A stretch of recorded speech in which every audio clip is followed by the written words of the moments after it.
Good morning, everybody. Welcome to the latest episode of Robots and Red Tape. I am your host, Nick Shutt. Happy to have my friend Dr. Dolores Kuchina-Musina here with me today. Dolores, how are you? I'm great. How are you? Oh, it's another day in paradise. Thanks so much for asking.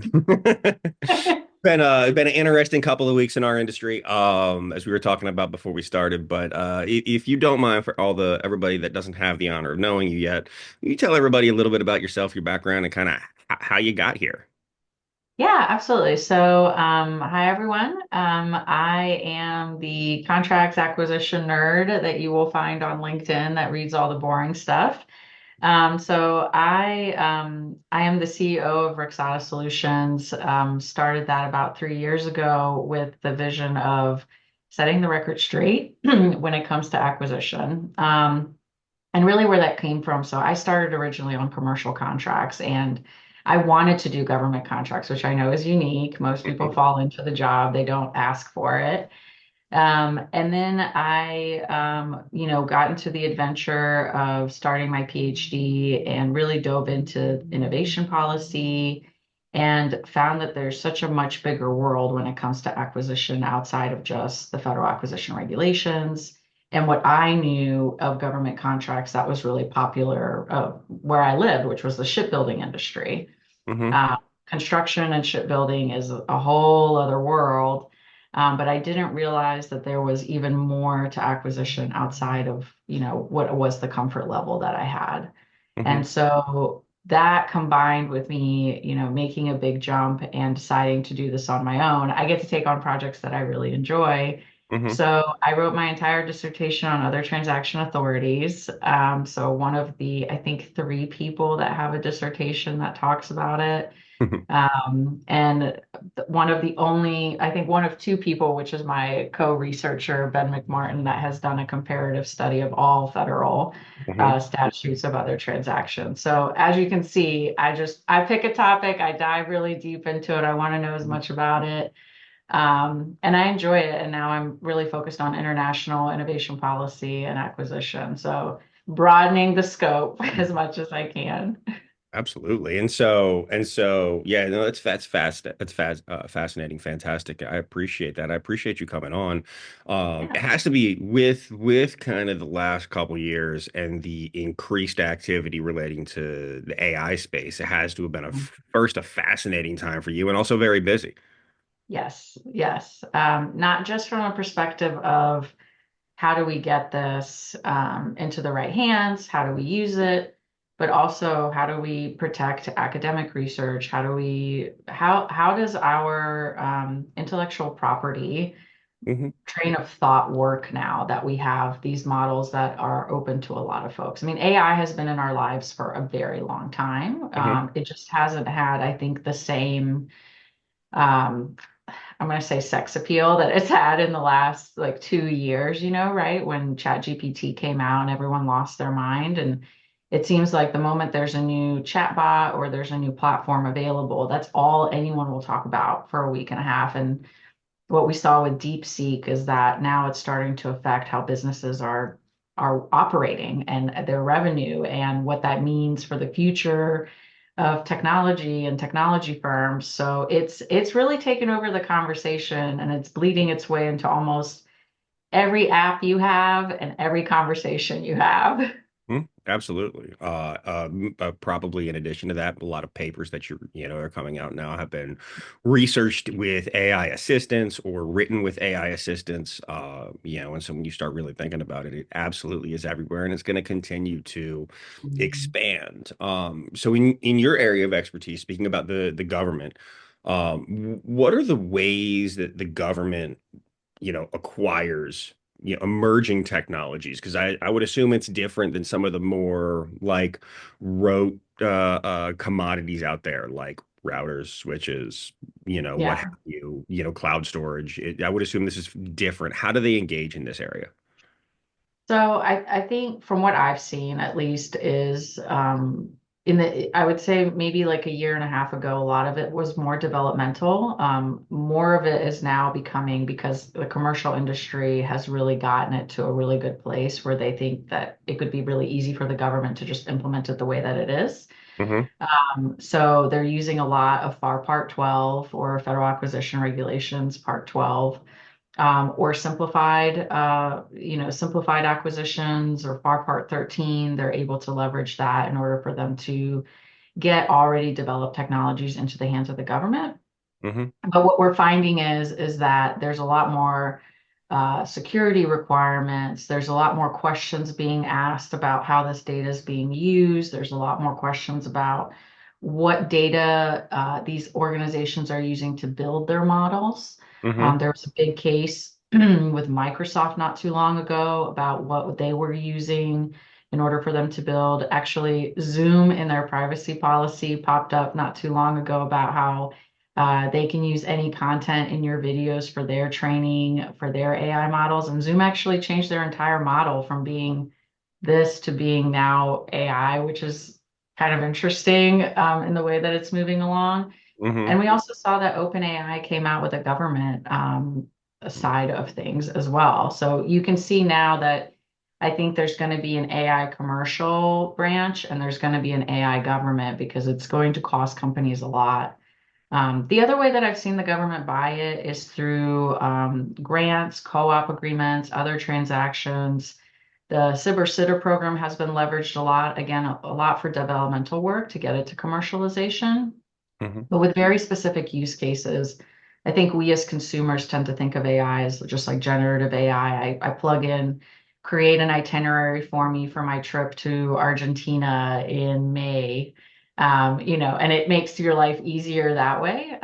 But to your point, people are using it for research. People are using it sometimes to help drive some big decisions like, hey, I want to research this policy. What is this AI going to tell me about it? And one of my fun times is to prove the AI wrong. So it was very easy to do it with other transaction authorities, just because I know so much about them. And it was evident to see that a lot of them were referencing just the Department of Defense. So it's the government, I think, is taking a much more closer approach to how they're going to implement AI and for good reasons, Yep. especially because they're trying to implement it in operations, especially in defense. And so there's a rise of that. And looking internationally, the EU has really been focused on creating some standard safeguards commercially and with the government, which has been great. I know the US is trying to follow. So we'll see what happens in the next year about that, or, you know, how AI is going to play a pivotal role with the current administration and what they're trying to do to advance and modernize. Hmm. Absolutely. Yeah, on the EU front, I was actually at an event earlier this week at the French embassy where they had Mhm.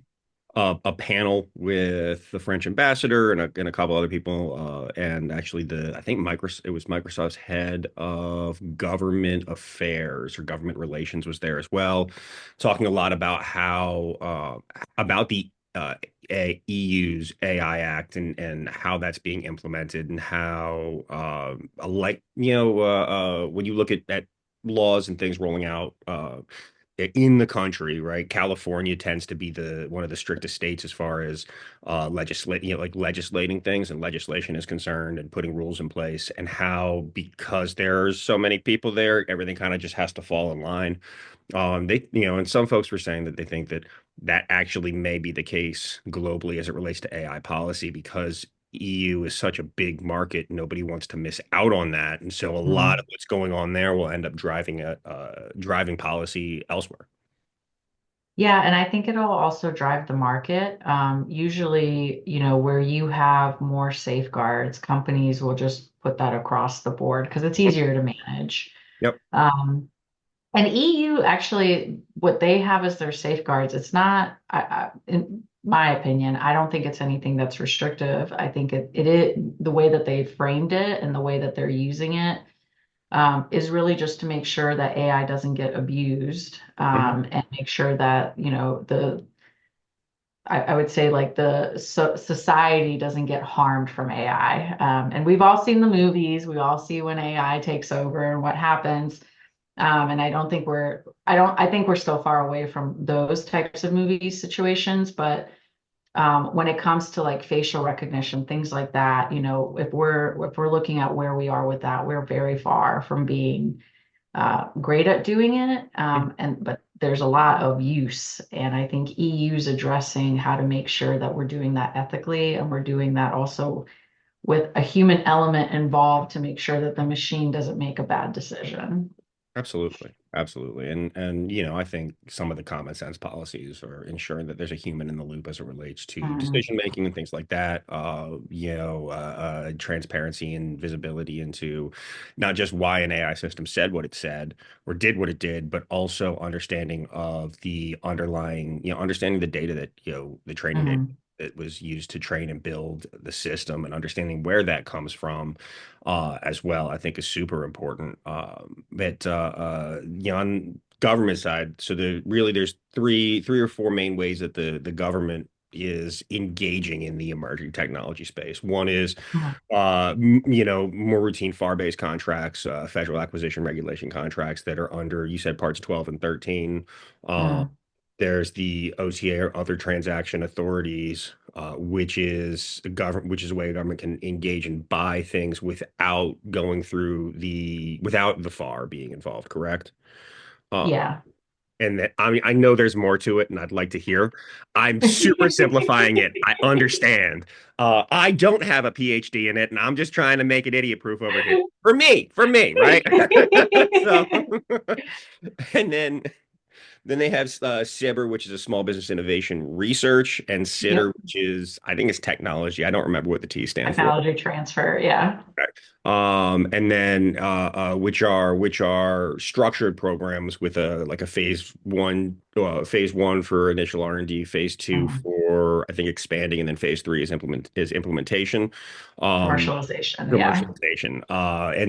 And so multiple parts that run through that. And are those the main ways that they acquire and engage with emerging tech at this point? At this point, yes, I would say also I would just add on there, credas have become really popular as well. And credas, so everybody knows, there's no money involved in a creda. Hmm. What it is you get access to data. And so the government has gotten very smart over the last year and realized that they really need to test to make sure these things work in their environment before they spend a lot of money, which is great. That means that we're starting to learn how to buy software. So for credas, what's the benefit to a lot of small businesses, medium businesses, or anyone creating this tech is you get to use government data to test it, and you have a more of like a partnership with the government. That actually leads you to really good opportunities because you can say, hey, we have the ability to use this type of data, play with it. Hmm. It's usually very I would say it's a very small piece of data, and you generally will partner with a university. Hmm. But if you're just trying to get your foot in the door and someone offers you that, like that's an amazing opportunity. Hmm. I would just add that on there as like Okay. just the Yeah, ding. the government has a lot of data, and whether it's in a lot of different areas, whether it's defense and the IC community and the data, all the data that they have, or you look at like HHS or CMS specifically and all the medical data, or you look Mhm. at a place like NIH under HHS again and all the Yeah. research data, or NASA and all of their data, both here research data, but also in the universe as well. And so yeah, Yeah. huge amounts of data. So that's fantastic. And um, what are some of the biggest misconceptions that you've seen in just industry versus the reality? So I would say the first one, and it's a big one, is that a lot of people have the misconception that the government knows how to buy commercial technology or that they Mhm. know how to buy software. From the way that the federal acquisition regulations were written, they were not necessarily written to buy software. If you really read it, it wasn't set up that way. Now, we've What was it made set some up to buy? adjustments to it. What was it set up to buy? It was to essentially buy like commodities, to buy more of like solidified products, not necessarily to buy like services or develop like or to buy like licenses. Mm-hmm. Uh, because so the FAR was established in the 1980s. We didn't have these types of software models we have today back then. And the government has adjusted for that, right? To say, hey, we need to bring in more commercial technologies. We need to have these policies. So the FAR was revised. Went through the Federal Register. We have commercial product services distinction now. We have simplified acquisition that has been increased in order for us to be able to use faster procedures. We have for a lot of agencies now, they have the other transaction authority, which helps a lot, which helps address people not entering the market. Um, but I think the idea that the government understands a lot of these practices is a big misconception companies go in because they go in with the speak that they're used to using and Mm-hmm. not understanding that that's not necessarily translatable on the government side. And again, we saw this with AI. I think when you and I first met, we talked a little bit about this. I had a fun game reading solicitations for AI, and Mm-hmm. I found that a lot of times what they were saying was AI was actually just automation, Mm-hmm. in a database, not necessarily adding an element of any artificial intelligence. Mm-hmm. To simplify it, it was almost like running a macro in your Excel Right. workbook to get a quick answer, but there wasn't an actual intelligence piece to it. It was just coding. Mm-hmm. So you have to understand that the people that are writing the requirements, goes through a very long process. And so this misconception that the requirements that are in that solicitation or on that draft RFP are coming from experts that really know.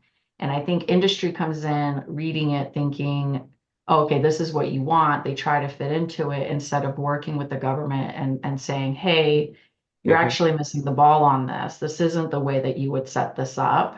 This is how the current system works. This is the equipment that you're going to need. These are the type of people.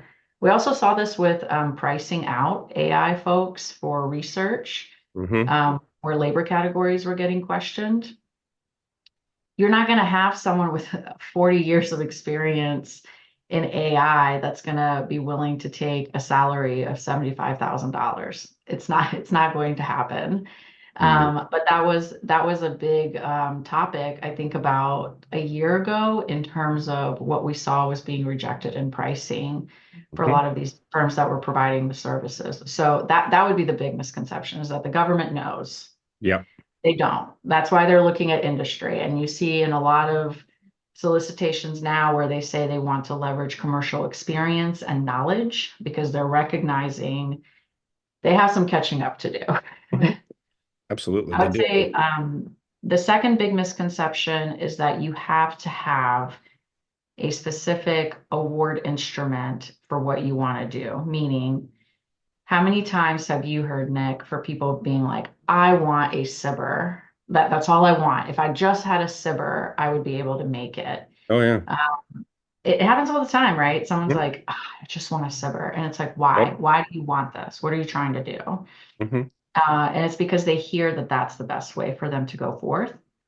The FAR and our US code is written to be flexible in order for us to leverage it for what we need to. And so it comes down to the question that everybody loves to hear from their contracts manager, which is it depends.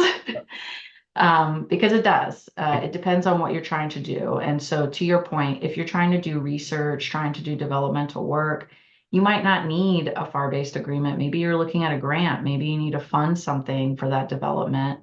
Maybe you're looking just to see if your idea is feasible. Mm-hmm. So then you would go into like a phase one or research and development OT. You might even get a purchase order or a proof of concept type of agreement or a letter contract, something short term that you can just talk to the government in order for you to see, is this a feasible idea? Mm-hmm. Go to a prize challenge, right? Maybe you need to first meet with government folks and understand how they speak. And so I think this misconception that you need like the Mhm. secret contract or agreement in order for you to make it is the second biggest one. Mhm. Yeah, so it sounds like those are really under the same thing, which is just lack of knowledge on both sides. Uh, which is absolutely something that we identify. I see and I have identified, and also, I don't think that industry should absolutely know always what government it does and how they engage, especially folks that are not, let's just say, in the bubble that we live in, as far as it relates to most of the people that I work with understand, or I know understand, because that's who we Right. deal with. Um, so I think that like there's that, but also I think the government should like I don't think it's the government should not like everybody should not know enough about every single topic that the government is buying to be an expert, right? They should have experts involved in the process, whether that's from an like, if you're developing or rolling out a new system, you absolutely need to have both the users and then, on both sides. So the users that are like the end users and then like the technical users who are going to administer the system, they all need to be involved, but they should not know how to build it themselves because if they did, then, they wouldn't need to contract it out. Yeah, well, and I mean, that's again, like, what are you trying to do? Are you asking for someone to solve the problem for you, or are you trying to buy a very specific thing, right? And this is where we kind of get into, I think, really the nitty-gritty part of the contract and how you're going to structure it. If you know what you're going to buy and you know exactly what it is, then just say it. Just say, I want to buy 17 Microsoft Office 365 licenses. Great, that's what you're going to get. Hmm. If you write your solicitation and say, I have a problem. I need some kind of technology to help me identify threats, be able to recommend me, some decision points, and then provide me a recommended solution based on those decision points. And then I can enter my fact knowledge and get a different solution. Then you're going to have a very wide range of technologies coming forth and telling you what they can offer you to solve the problem. But if you're Hmm. going in with that preconceived notion of like, well, I didn't really want that, then why did Hmm. you write your requirements that way? And to your point, it's also a little bit, I think, not just lack of knowledge, but I would say also a lack of clear communication of need. Hmm. Um, and I think it's also because they're trying to protect, right, what they really want in some instances. Hmm. But you've got to say it because otherwise your acquisition plan goes out the window Yep. if you don't have that information. Absolutely. Absolutely. And then so understanding that there's a lot of people out there that do believe that they just need a SIBR and they'll make it. Um, Mhm. who should be engaging in the SIBR program and who, as say I'm a commercial company, right? Or I'm a startup and I have this idea. What are the decision points I should be looking at to Mhm. go for the FAR-based versus an OTA versus, a SIBR sitter or into one of the marketplaces that I know you've mentioned as well. Kind of how, what should I be thinking about?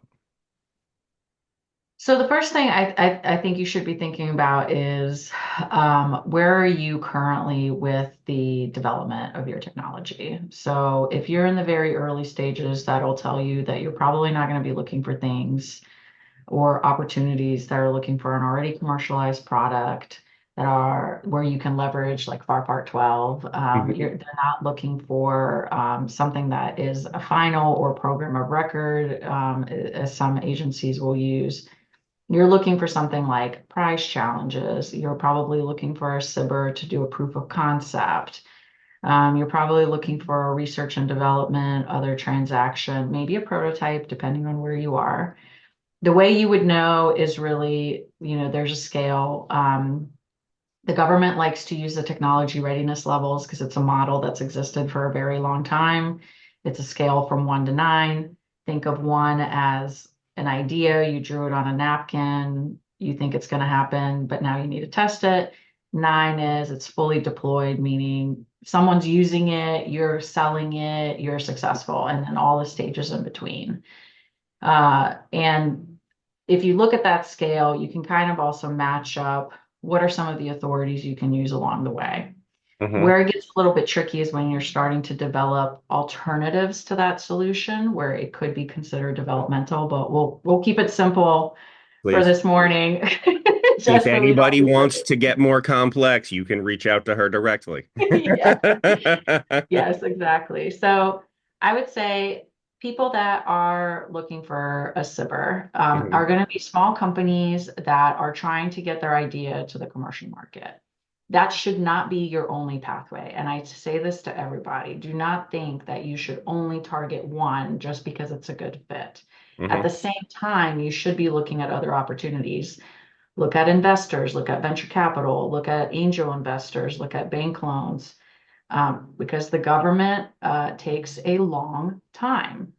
Hmm. They are not quick with it. So you have to make sure that you're planning out for 2 years to Hmm. potentially win an award because it's very hard for you just to get lucky the first time anyway. Oh yeah. So these are the small businesses that are going to go for that phase one. They're going to be the same companies that go for a potential prize challenge. They're going to be the same ones that are going to want to work with a partnership intermediary potentially.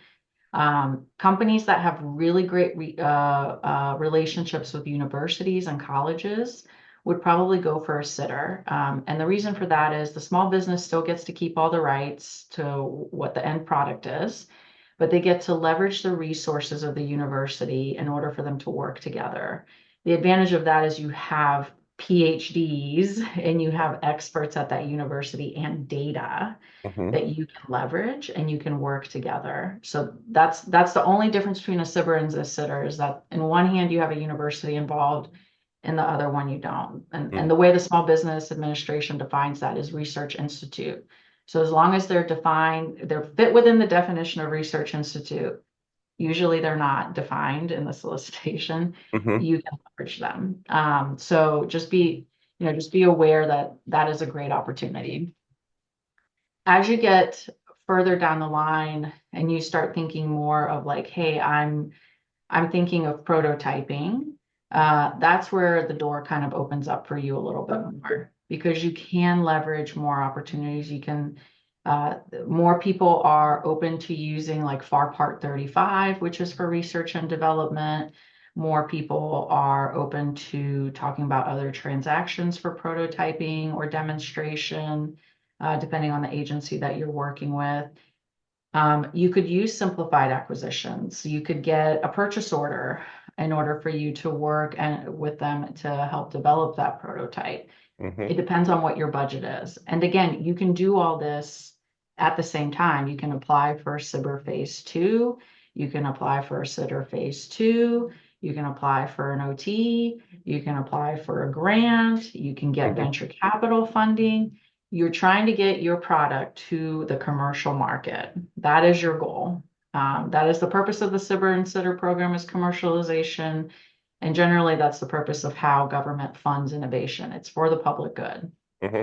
There is an exception, of course, of doing any kind of developmental for specifically for government use. Hmm. And that's where like you'll hear the stories of like how DARPA operates and what they're creating and how they're working with commercial firms. And usually there's kind of like a to simplify it again, like a spin-off that's a commercial version and a defense version. Hmm. But as you go along the scale of that technology readiness level, as you get closer to the end of number nine, that's where if you're already commercial, then you can leverage FAR Part 12. Hmm. You can if you really want to get into it, you can start, you get really, really big, you can start supporting any kind of cost plus contracts because now you're able to divide those costs very, very specifically. You know exactly how to sell it. You can price it out. You have enough people. Your indirect rates are low enough and you're able to deliver it at scale. There's a lot more, I would say, uncertainty in the beginning, a lot more certainty at the end. And so the door really opens up for you as you go along the scale of where you go from grant and Hmm. loans, SIBR, sitter, OTs, and then the FAR covers it all. It just you have to find people that are familiar with it. Okay. So I need a visual graphic for you this because I do. feel like I'm doing a lot of hand motions. Yeah, absolutely. graphic would be great. Out of curiosity, how do FFRDCs fit into this? So they fit into it, I would say, probably more in the research and development and prototyping stage, and true prototyping. And what I mean by that is you're really trying to develop something from an idea, not just you're like modifying something. The government likes to see something to be truly unique. And they usually come in as like a trusted partner. Uh, Sometimes they're the prime and they bring in the small business in, or they're the lead on the team, depending on what kind of instrument you're using. And they're able to leverage it that way. But they play a really big role. You just have to find one that fits within the technology area that you're in. Hmm. AI is very saturated right now. So Hmm. you have to be able to solve a very unique problem in order for you to be able to work with a lot of these partners. That makes sense. That makes sense. And just so everybody knows, FFRDC, it's a federally funded research and development center. Those are contracts that the government gives out to private industry to essentially administer R&D budgets. Is that right? Yeah. Okay. Yeah. And usually you also see a lot of partnership intermediaries Hmm. as working in those types of relationships as well to help get the like ideas to the forefront to the Hmm. government. Right. Okay. What's an example of a successful FFRDC?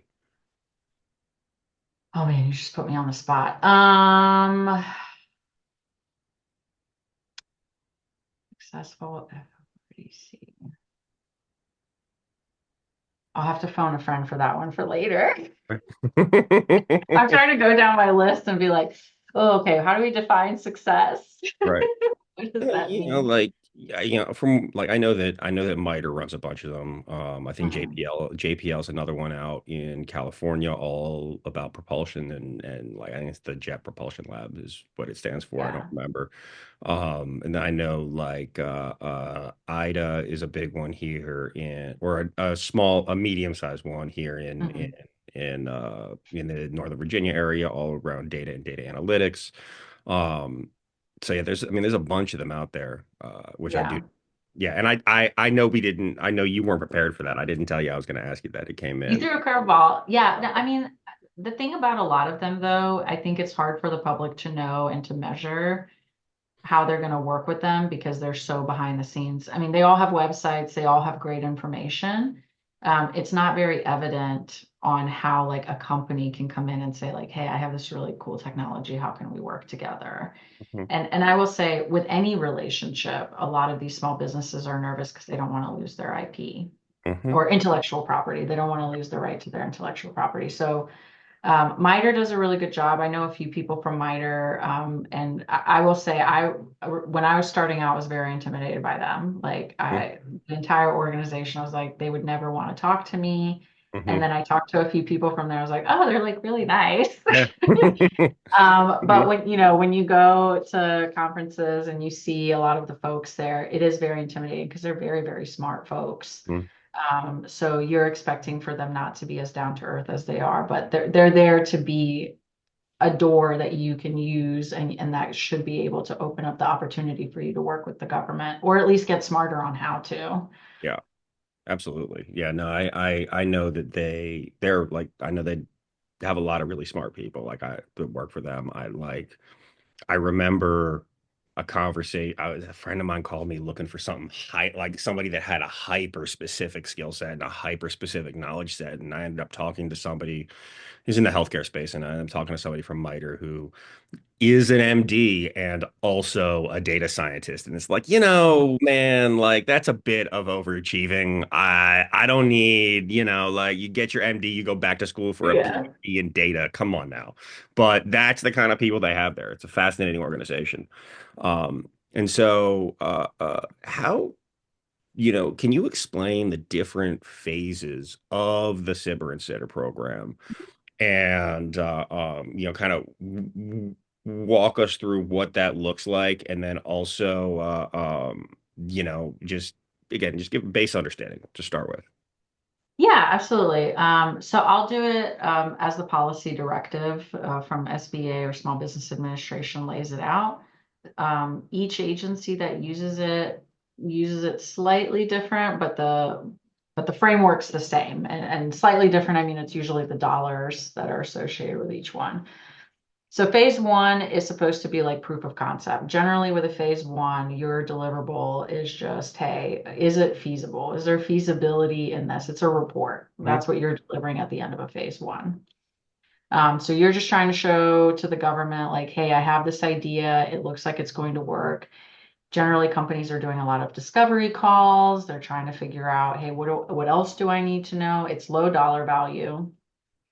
There's no shame in the game of having to do multiple phase ones for you to really get an understanding. Is this a feasible idea? The And key phase, is you have to be careful to make sure that you're just not repeatedly getting phase ones, that you're mhm. actually advancing because the government wants to see you advance. But those are conversations you're going to have with your government client. Now, a phase one with like Department of Defense may be very different in the feasibility results than Mhm. it might be with like Department or NSF, Mhm. right? Their seed fund might be very different because Department of Defense is different. Yep. They're just Yep. always going to be different. Mhm. So for you to be able to see, hey, can I actually bring this idea forward? Phase two, think of that as like you're prototyping or further developing this idea to show that you can actually make it into something. Mhm. This is where you'll see there's also a program within CyberSitter where you can get additional funding for that phase two. Department of Defense calls it TAC-5 Strat-5 funding, but it's in the SBA policy directive that every agency can offer this. So if you get private funding from someone else, the government can match it. You have to apply for it, write a proposal, but you can kind of build on that phase two to continue developing this Mhm. technology. Phase three, I would say, is kind of like the outlier in all the phases because you don't have to go linearly. Phase three, you can go phase one to phase three. Like maybe you got a ton of money and now you need a phase three to go forth and prosper and go to commercialization. Phase three does not use any silver sitter funds, so Mhm. it would have to be outside of, it would have to be within the normal government fiscal year budget. Mhm. It doesn't get to benefit off the silver sitter funds. Phase three does not have any dollar limit because it is not associated with silver sitter. Mhm. And that really is to get you to the last stage, like to say, like, here's my final product, I'm going to commercialization. Mhm. Now, the one thing that I will say is not every company needs a phase three. Mhm. Some companies will get a phase two, they'll get a huge investor in, and they can go to commercialization off of that. And that's a success. That Mhm. to me is still a success from the Silver Sitter program. A Yep. phase three does not define the success. Mhm. But those are the three phases. It's the same thing for sitters. Mhm. Phase one, phase two, phase three works exactly the same way. The other big benefit of the Cyber Sitter program that I have to throw out there, or else I'll get my hand slapped if I don't say it, is Mhm. it has really great intellectual property rights. Mhm. They follow you, so keep taking advantage of them because it gives the company a lot of credit for the work that they're doing. So don't give those up. That should be your starting point if you do have a Cyber and Sitter. So that is a huge benefit of the program as well. That is a huge benefit. And so two questions. First, you mentioned the phase ones are low dollar. Is that is that still a $250,000 cap, or is that It depends on okay? the agency. So I've seen where, like for example, NSF for phase ones has gone a lot higher. Okay. But I think it's also because it depends on like how much research it's actually going to take. Mm-hmm. They treat it as like a grant system, so they increase it. DoD is pretty good at like capping at like 50K usually, so Okay. it's very low. Mm-hmm. But depending on how they want to leverage it and who they want to enter, or what budget they have, they can get it up there. It just Mm-hmm. depends on what money they have. Right. Absolutely. And then if you do need to move to a phase three, does the sponsoring office from the phase two, do they have to be the ones to pick you up? No, it can be anyone. Anyone can pick you up. Once you have a SIBR, you kind of have just like a calling card for people. You've met competition standards. Hmm. So you can go get a contract to further develop it from somebody else.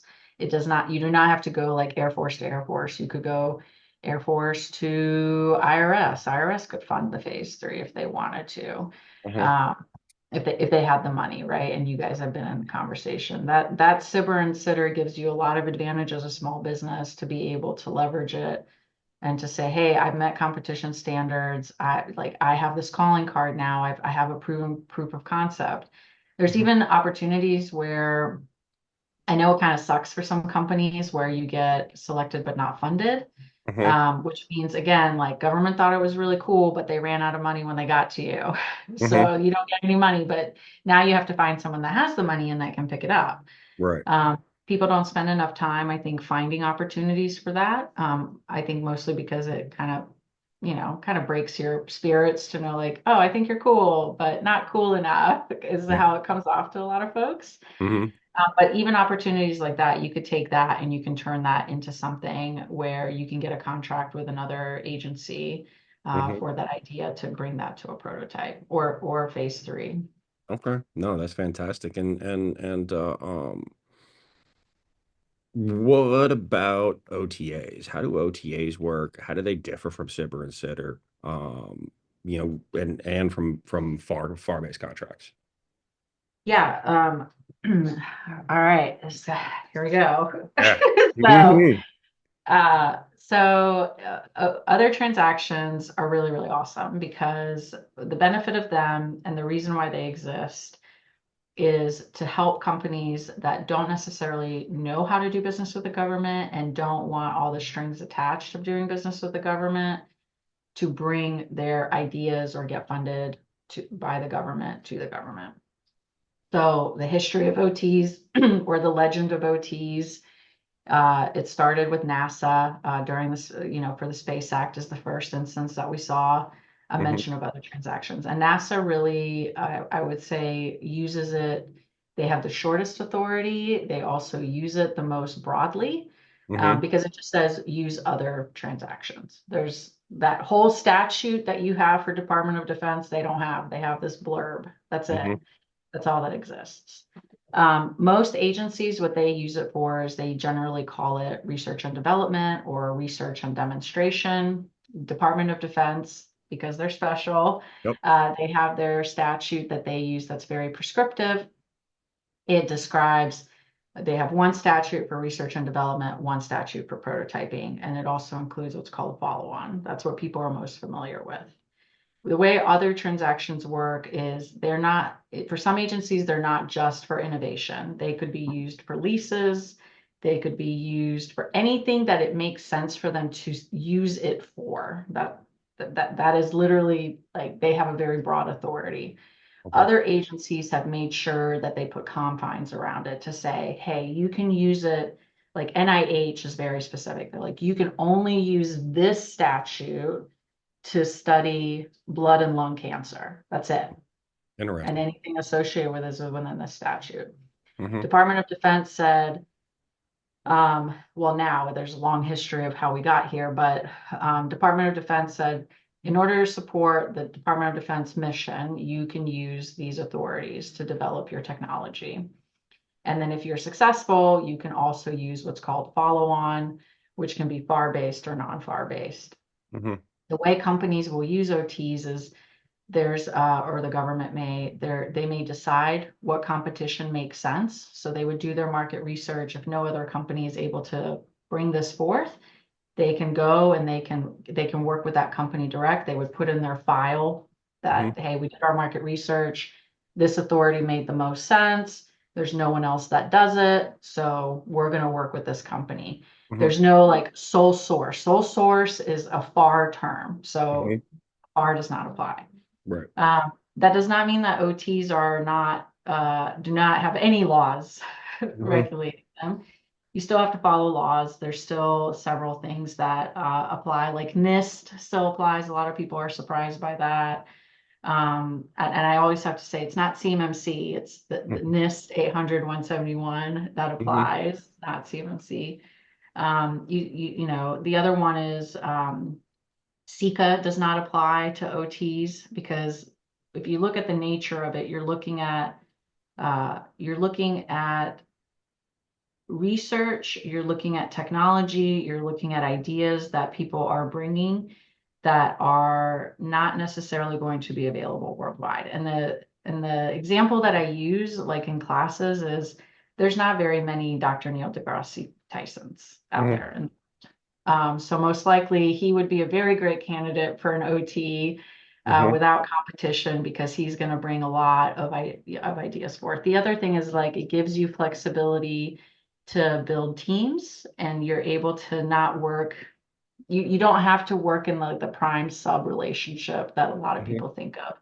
It's no longer a cooperative type of arrangement that you would see with the FAR. You're leaning more towards a collaborative approach as much as possible when it comes Hmm. to OTs. To really simplify it for everyone, the beauty of OTs is you get to work with the government how you would in the commercial sector. Hmm. You get to negotiate all the terms, you get to look at the agreement, you get to negotiate how you want to structure it. If there is a change, like let's say your milestones changes and your prototype isn't going the way you want it to go, you and the government can get on the phone and you can say, hey, I don't think these milestones make sense anymore. Can we adjust them? I think that's actually going to increase our cost or decrease our cost. We'll probably Hmm. have to think of how to restructure this agreement, and the government is willing to do it. Oh, fantastic. So it allows for a ton of flexibility. You just have to know what the statute for that specific agency says so that you could leverage it appropriately for what you're doing. Hmm. There's not an end goal like with Sitter to go to commercialization with OTs. Hmm. The goal is just to get that thing that you need and be able to fund that. Hmm. What are some examples of some successful, you know, some successful projects that have been developed utilizing this? Utilizing OTs or Mhm. Sitter or OT, both. OTs. OTs. So DARPA actually has a ton that they have posted. I would say the biggest one that most people are familiar with is the COVID vaccine. Mm. That was funded largely by OTs, dating all the way back to the early 2000s. So from the initial research, and it was across the entire federal landscape. It wasn't just HHS. It was you had NSF involved, you had DoD involved, you had Department of Commerce involved, and there was billions of dollars that went into that research and into getting you the vaccines that we were able to receive in 2020. That to me, I think is the most vast example Hmm. that you have. Yeah. Um, you also have the example of a lot of the satellites that we have. They were funded by OTs. Hmm. Um, During the Space Act, a lot of the stuff that NASA did was OTs. They leased buildings, they got people in, scientists in, they contracted out with them through OTs. So the possibilities are endless. The success stories that DARPA, you can actually go on DARPA's website. You can look at the contracts that they've done and the research that they've done that they're able to publish and they'll have them on there and describe the projects for you. NSF also reports on them as well. Okay. Um, Another successful OT that I know you're going to ask me about later Mhm. is the Trade Solutions Marketplace. That was an Yep. OT. Amazing. That was a concept that was brought forth. Yeah, it Hmm. was a model. So that's a really great example that a lot of people are familiar with. Hmm. Not one day they'll be as familiar with it as the COVID vaccine, but Not yet. we'll get Not there. yet. We're early days. Early We're in the days. early Hmm. days. So what it you I mean, you brought that up. That was where I was getting ready to go. Can you explain what it is to people, what problem it's trying to solve, and why the government decided to spin up this essentially new avenue, right? Yeah, so Trade Solutions Marketplace, it is new. It's only been around since November of 2022. So Mhm. it is brand spanking new for Yep. government. Hmm. So it is an idea of having a marketplace that instead of, reading the dreaded white papers that we're so familiar with in the government in this, especially in the innovation space, the idea is get rid of the white paper, have a 5-minute video. It's a Hmm. 5-minute video that has to follow the rubric that's in the announcement. Companies submit to this video, it gets assessed the very next month. So if you submit today in February, in March, it'll be assessed Hmm. by academic, industry, and government assessors. And then by the end of that month, by the end of March, you would know the results of whether you're awardable or not awardable. Hmm. What that means is if you're awardable, you get into the marketplace. You have met competition standards. You're in the marketplace. The government can go into the marketplace only government has access. Hmm. They can do their market research in there. They can pull a video from the marketplace, say, I want this solution, and they can leverage any award instrument they want and work with that company and write them an award. You've Hmm. met competition standards. So you can most of the time they award another transaction because Hmm. it's everyone wants to be cool. They want Yep. an OT, so they're going to write an OT. Absolutely. We've had delivery orders. We've had traditional bar-based contracts awarded off of the marketplace. So what the awardable status gives you is very similar to what we talked about for SIB or sitter. It gives you a calling card to say, hey, you want to find me. Are you familiar with the Trade One Solutions marketplace? Hmm. So they go to the marketplace.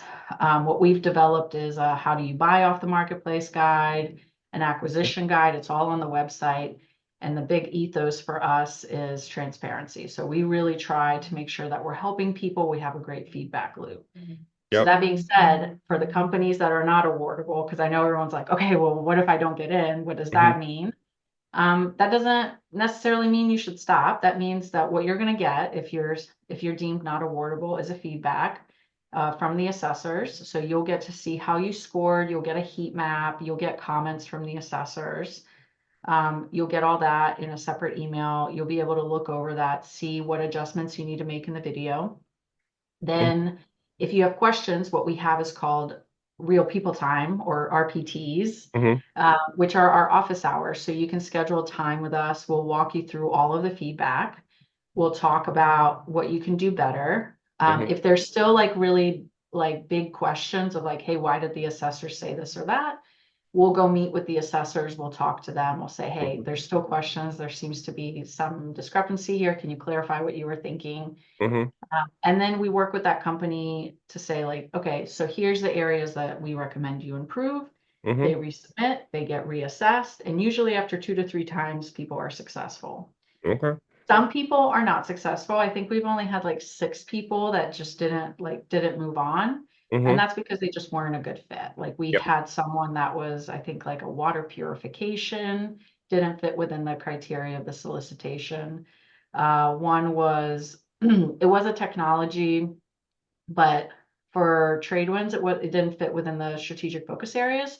Hmm. But we did find them another opportunity that they could submit to, so they were able to go and submit. And since 2022, Trade and Solutions Marketplace has grown. So we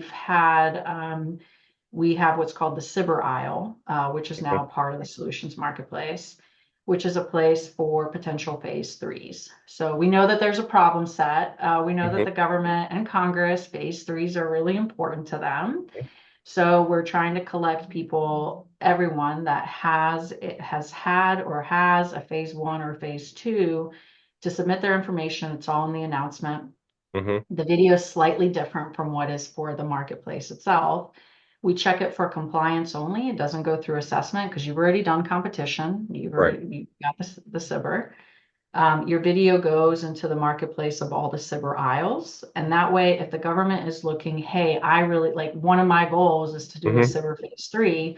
Where do I find these companies? I'm going to find it here. And we're just one of the people trying to solve it. GSA is trying to solve that. Hmm. Other agencies are trying to solve it for Congress. But this is just one idea. So we're testing that idea. We're testing SIBR aisle to see It's interesting. how viable it is. We also supported a CDAO SIBR open topic Hmm. at the end of last year. And so the idea was you don't write a technical, you submit a video. Hmm. And so the video went to the marketplace submission portal. We used a similar rubric that we do to the marketplace. Hmm. Now we're waiting for all the announcements to go out as a result of that. Hmm. So it's an interesting model to get away from written form to a video submission, Hmm. um, which has challenged some. I've heard it. It's very hard to get everything in 5 minutes, but we've had over 1,000 submissions. I think we have over 500 companies already in the marketplace. Hmm. We've had several awards. I think we just posted no, December. I think in December we posted the year in review for 2024. So we've had a lot of successes off of it. We've also, I would say, challenged a lot of contract shops to really dig into the US code and dig into the FAR to make sure that they're getting all their paperwork together. But the people that have used it have liked it. It's a great market research because they've been able to get through all the noise of like people saying what they think they can do or vaporware. Hmm. We hate that. Right. And able to look at actual assessed technologies to make the best decision of what they're able to actually put on contract. Hmm. Yeah, absolutely. I love that you're getting feedback in a timely fashion as well. That's super big, right? Yeah. We both know that the government's not known for their speediness or their feedback. And so, being able to get feedback is absolutely huge. And have that interaction is fantastic. And I know that this was the first, but it's also spun up a couple of Yep. other agencies doing marketplaces like this based on your model, correct? Yeah, so we have built now two others, which is Platform One has a marketplace supporting the Platform One mission and their strategic focus areas. And then we just kicked off DARPA ERIS, Hmm. ERIS. So that is brand new. So anyone that's kind of on that like precipice of like really unique stuff, that's going to be a really good fit. And each of these marketplaces are unique to the focus areas for that specific marketplace. They Hmm. use the same concept. They use a lot of the same expertise. Like the team that supports it is everyone that I work with very closely. Yep. So we've been leveraging this model now for three marketplaces. I'm excited to see what next year or this year, I guess, brings for it. But it has, I would say, it has brought a lot of interest and has also uh, been able to unlock possibilities for companies that are trying to create that like how do you find us map Hmm. that are still waiting on a SIBR or maybe they're still waiting for like their one first win. So and they can point to something other than handing that pesky capability statement to the government. They're able to like show them something where they're explaining what they actually do. It's fantastic. I love it. I love what you're doing. I love the innovation, especially and I appreciate you coming on. Before we do wrap up, do you have any additional points? Anything we missed? Anything else you'd like to say to folks? I would say my biggest piece of advice for people is create your contract pathway document for the government. A lot of people forget to do that because we're so focused on like showing the cool stuff that we're doing. Mhm. But the government, sometimes they have narrow vision too on what the art of possibilities are. So if you're a small, non-traditional company, put that right out front. Tell them that you're in the marketplace. Tell them you have a SIBR. Tell them what partners you work with. Maybe you have companies that have contract vehicles that you can be a subcontractor on. Mhm. That way you can get the foot in the door. Don't think you have to have that one perfect contract. You can have 10 perfect contracts at the same time.